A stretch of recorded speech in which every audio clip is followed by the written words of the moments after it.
নমস্কার বন্ধুরা, আজ আবার একটা ভিডিও নিয়ে হাজির। আমার আজকের এই ভিডিওতে অতি অবশ্যই ট্রান্সফার মার্কেটের খবর তো থাকবেই, থাকবে সুপার কাপের খবরও।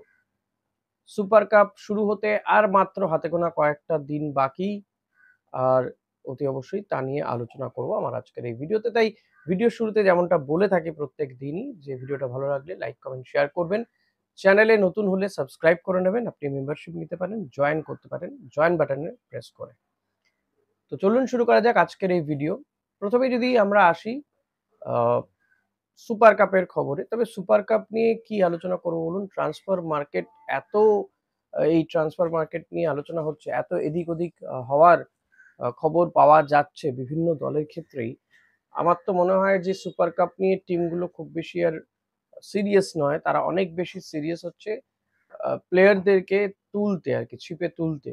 কার মাছ কার ছিপে উঠবে সেটাই এখন সবচেয়ে বড় প্রশ্ন। তবুও সুপার কাপের প্রস্তুতি সবকটা দলই শুরু করেছে। মোহনবাগানও সুপার কাপের প্রস্তুতিতে নেমে পড়েছে। বাস্তব রায় কোচিং এ তারা সুপার কাপ খেলবে। আরএফডিএল এর টিমটা এবং সিনিয়র টিমের গোটা 10 প্লেয়ার মিলে একটা টিম তৈরি করে তারা সুপার কাপ খেলবে। খুব বেশি সিরিয়াস তারা নিচ্ছে না। তারা ইতিমধ্যেই একাধিক বিদেশিকে তারা ছুটিতে পাঠিয়ে দিয়েছে। তবে একমাত্র বিদেশি নুনো রেস, তাকে খেলানো হবে। গোটা মরশুমে তাকে খেলতে দেখা যায়নি। আশিক কুরিনিয়ান, সাহাল আব্দুল সামাদ, ধীরজ সিংরা খেলবে এই ম্যাচে। পাশাপাশি আরএফডিএল এর বেশ কিছু প্লেয়ারকে নিয়ে খেলানো হবে।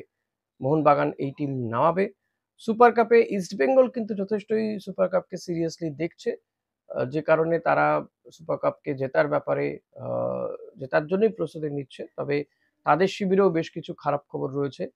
যদি বলা হয় যে ক্লিটনকে ছেড়ে দেওয়া আর ফিজিওকে ছেড়ে দেওয়া ভালো খবর হতে পারে, তাহলে খারাপ খবর হচ্ছে সাউল ক্রেসপোর চোট পাওয়াটা। তবে আপনাদেরকে ভালো খবর দেবো এক্ষেত্রে, যে এমআরআই রিপোর্টে দেখা গেছে তেমন কিছু নেই। এটা একটা ভালো খবর সাউল ক্রেসপোর জন্য, ইস্টবেঙ্গলের জন্য। যে এই সাউল ক্রেসপো যেটা শোনা যাচ্ছিল যে তিনি নাকি সিঁড়ি থেকে পড়ে গিয়ে হ্যামস্ট্রিং এ চোট পেয়েছিলেন, সেটা বড় কোনো ইস্যু হয়নি তার। তো আপাতত রক্ষে সাউল ক্রেসপো তিনি মাঠে নামতে পারবেন সুপার কাপের প্রথম ম্যাচে কেরালা ব্লাস্টার্সের বিরুদ্ধে খেলতে নামতে পারবেন। এটা নিয়ে কোনো সমস্যা নেই। এবার সুপার কাপের টিম কম্বিনেশন নিয়ে আলোচনা করব, কিন্তু উপর্যুপরি আরো অনেক খবর চলে আসছে, সেটা নিয়ে আলোচনা করার সুযোগও থাকছে না, কারণ ভিডিও বেশি বড় হয়ে গেলে আপনারা আবার বলছেন ভিডিও দেখার সময় পাচ্ছেন না, ভিডিও অহেতুক বড় হয়ে যাচ্ছে।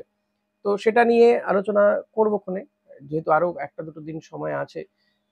তো মোটামুটি যদি খুব বেশি ভুল না করি, তাহলে যদি খুব সংক্ষেপেও যদি বলি, সুপার কাপে ইস্টবেঙ্গল 5 জন বিদেশিকে নিয়েই খেলতে নামবে। ডিফেন্সে হেক্টর ইউএসথে, মাঝমাঠে সাউল ক্রেসপো, অপরদিকে উইং এ খেলবেন রিচার্ড সেলিস, এবং আপ ফ্রন্টে হচ্ছে দিমিত্রিও দিমাতাকোস এবং মেসি বাউলি। দিমি এবং মেসি বাউলি শুরু করবেন।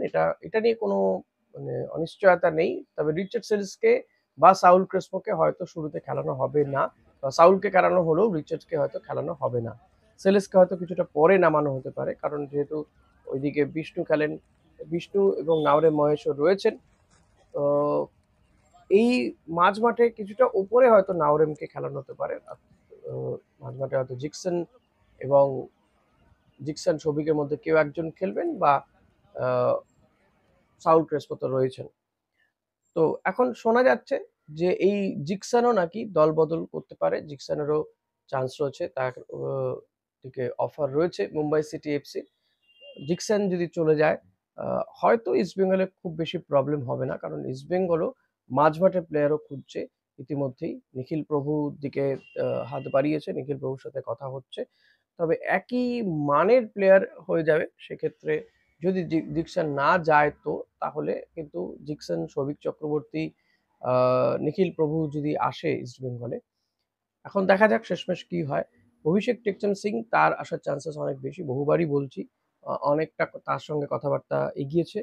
এর মধ্যে আরেকটা খবর পাওয়া যাচ্ছে, যেটা আপনাদেরকে গতকালও আমি দিয়েছি, লাইভে এসেছিলাম, যে পিভি বিষ্ণু তার মোহনবাগানের চলে যাওয়ার সম্ভাবনা অনেক বেশি উজ্জ্বল হয়েছে। বিষ্ণু ইস্টবেঙ্গল যে তার নতুন কন্ট্রাক্ট দিয়েছে তাকে, যেটা কিন্তু পিভি বিষ্ণু সেই কন্ট্রাক্টে সাইন করতে চাইছেন না। ইস্টবেঙ্গলের যে অফার তার কাছে রাখা হয়েছে, যদিও তার সঙ্গে চুক্তি রয়েছে 2026 পর্যন্ত, কিন্তু পিভি বিষ্ণু সেই কন্ট্রাক্টে নাকি নতুন যে তাকে প্রস্তাব দেওয়া হয়েছে সেটাতে সে নাকি সহমত নয় বা রাজি নয়।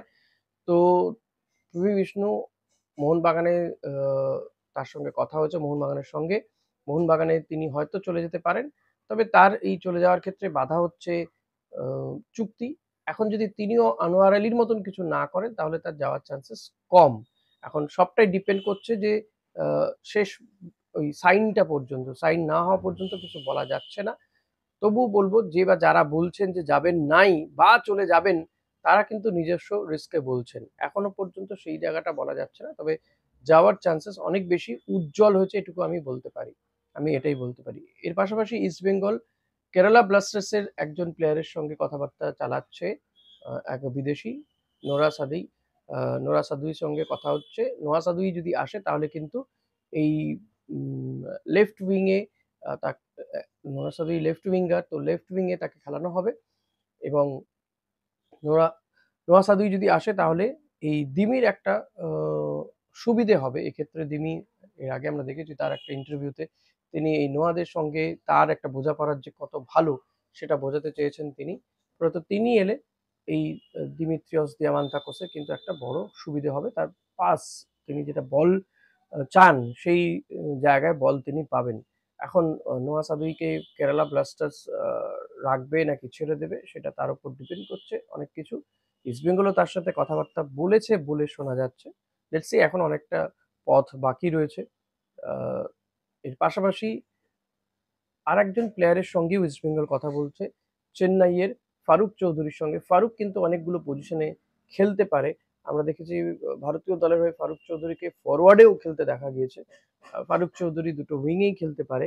এখন ফারুক চৌধুরীকে যদি ইস্ট বেঙ্গল নেয় তাহলে তারা লাভবান হবে। তবে আবার বলবো সেই একই সমস্যা হতে পারে যে একই পজিশনে সমমানের প্লেয়ার হয়ে যেতে পারে। ফারুক চৌধুরী যদি দেখি তাহলে পিভি বিষ্ণু কিংবা নন্দকুমার রয়েছে, নাওরেম মহেশ রয়েছে। এখন এর মধ্যে নাওরেম তো নিঃসন্দেহে প্রথম একাদশে থাকবে।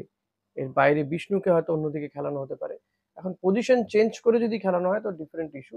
আর এই প্লেয়ারদের মধ্যে যে বা যারা পুরো গেম টাইম পাবে না তারা কিন্তু অন্য টিমে চলে যাবেই।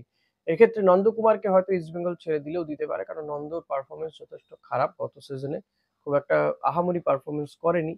তো এখন দেখা যাক ফারুক চৌধুরী, নোয়া সাদুই এদের জায়গাটা কতটা পজিটিভ হয়। তবে এর মধ্যে ইস্টবেঙ্গলের বিরুদ্ধে সুপার কাপে খেলতে নামার আগে কেরালা ব্লাস্টার্সের জন্য খুব একটা ভালো খবর নেই। তাদের গোলকিপার সমস্যায় তারা ভুগছেন। তাদের যে গোলকিপার ছিল সে চোট পেয়েছে। ফলত ইস্টবেঙ্গলের বিরুদ্ধে নামার আগে কেরালা কিন্তু এই গোলকিপার সমস্যা কাটিয়ে ওঠার মতন জায়গাতে নেই। তাদের বোধহয় ৩ নম্বর গোলকিপারকে নামাতে হবে ইস্টবেঙ্গলের বিরুদ্ধে। আর যদি বলতে হয় যে ইস্টবেঙ্গলের তো বললাম পিভি বিষ্ণু এবং জিকসন তারা কিন্তু অন্যদিকে হাত বাড়িয়ে রেখেছে বা পা বাড়িয়েছে ইনফ্যাক্ট এক্ষেত্রে। আদারওয়াইজ ইস্টবেঙ্গলে কোনো প্লেয়ার অন্য কোথাও চলে যাচ্ছে এমনটা কিছু জানা যাচ্ছে না। তবে বিদেশিদের ক্ষেত্রে ইস্টবেঙ্গল কিন্তু ডেসপারেটলি কয়েকজনকে ছেড়ে দিচ্ছে। তাদের মধ্যে অন্যতম হেক্টর ইউএসতে, হিজাজি মাহের, রিচার্ড সেলিস এদেরকে কিন্তু ছেড়ে দেওয়া হবে। এখন মাদি তালালকে হয়তো রেখে দিতে হবে বাধ্য মাদি তালালকে এবং উইথ স্যালারি তাকে রেখে দিতে হবে। মাহদি তালাল ফিরতে মাঠে ফিরতে তার কিন্তু সমস্যা হবে। কিছুটা সময় লাগবে। অগাস্টের দিকে সে হয়তো মাঠে নামবে, প্র্যাকটিস করতে নামবে। ম্যাচ ফিট হতে এবং টুর্নামেন্ট খেলতে তার তো জানুয়ারি, ফেব্রুয়ারি হয়ে যেতে পারে। মানে ২০২৬ এ। হয়তো সেই সময় আইএসএল লিগ কিন্তু একদম শেষের পর্যায়ে চলে আসবে। তো ইস্টবেঙ্গলকে সেই জায়গায় একজন মাঝমাঠের অ্যাটাকিং মিডফিল্ডার কাউকে লাগবে মাহদি তালালের পরিবর্তে হিসেবে বা তার জায়গাতে। সে কারণেই কিন্তু ইস্টবেঙ্গল এই মিগুয়েলকে নেয়ার ক্ষেত্রে ডেসপারেট। তারা মিগুয়েলকে নেয়ার ব্যাপারে কথাবার্তা চালাচ্ছে। মিগুয়েল যদি কনফার্ম হয়ে যায় তো সেটা ইস্টবেঙ্গলের জন্য যথেষ্ট লাভজনক হবে এবং ভালো সাইনিং হবে নিঃসন্দেহে। তো দেখা যাক সব মিলিয়ে ঠিক কোন জায়গায় যায় এবং কে এলো বা কে গেল, কার ছিপে কার মাছ ওঠে সেটা আরেকটু সময় গেলে বোধহয় বোঝা যাবে। আজকের মতো এই ভিডিও এই পর্যন্তই। আশা করি ভিডিওটা আপনাদের ভালো লেগেছে। ভিডিওটা ভালো লাগলে লাইক, কমেন্ট, শেয়ার করতে ভুলবেন না। চ্যানেলে নতুন হলে সাবস্ক্রাইব করে নেবেন। Thank you.